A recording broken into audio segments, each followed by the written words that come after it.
What we're talking about here is the principles between three different requirements from the clog: protection, support, and stability in motion or ambulation.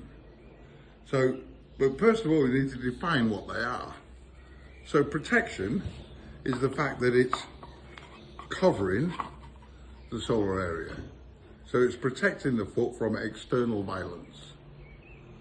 Support is where the ground bearing surface, that's this bit that's beveled here, is underneath the skeletal column that sits in the hoof capsule like so. And the reason for that is that during ambulation through movement, okay, basically the horse's weight is transferring through that channel in between the heels and the toe. So all of its weight is coming down through the center of mass of its bony column, not on the peripheral wall.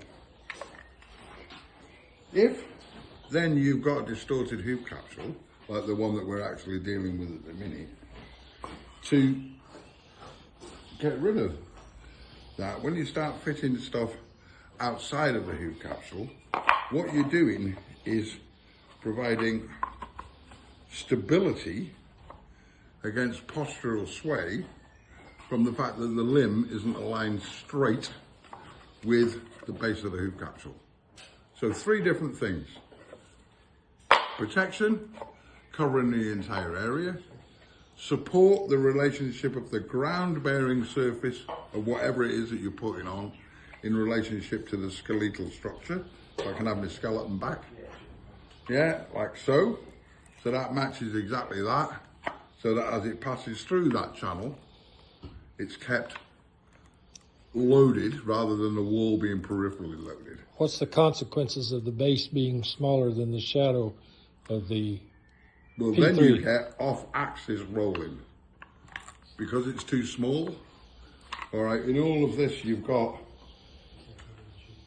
dorsopalmar plane of movement, but also remember that the joints have got a certain amount of medial lateral sway within them.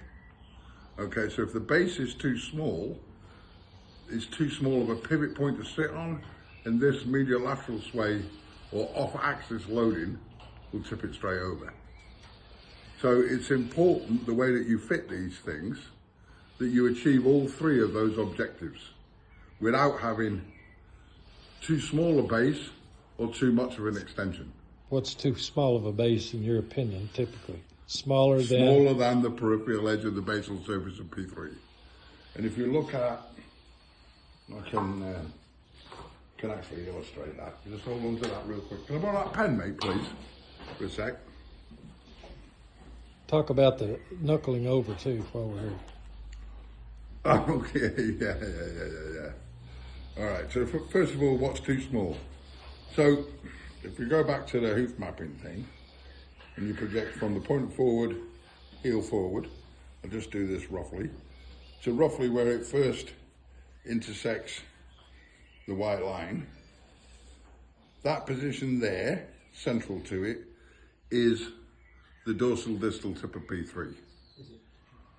Okay, if you put the point of breakover further back than the dorsal distal tip of P3, what you end up with is a situation where the coffin joint goes into flexion before the carpal joint goes into flexion.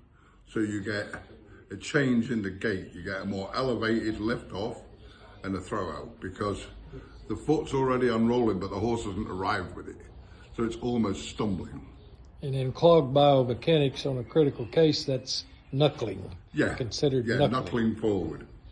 Okay, and they look like they're knuckling forward at the knee, but they're not. It's the fact that the point of breakover is too far back and the coffin joint is going into flexion. What was the other question you asked me? You answered. Yeah, we were mapping this out. So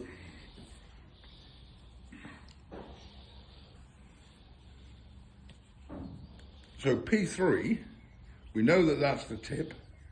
We know that the white line is roughly, the width from the wall to the white line is about the same as it is to the peripheral edge of P3. So we can basically draw in P3.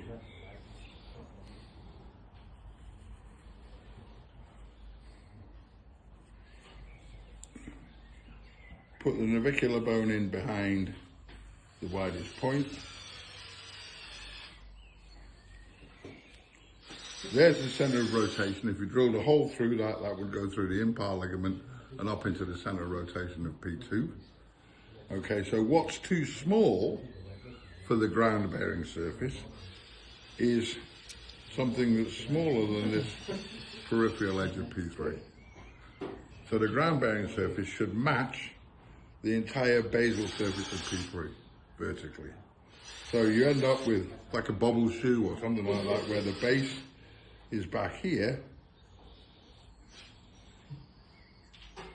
There's too much instability around the center of movement off axis. And in laminitic cases, they're basically a broken bone, and they need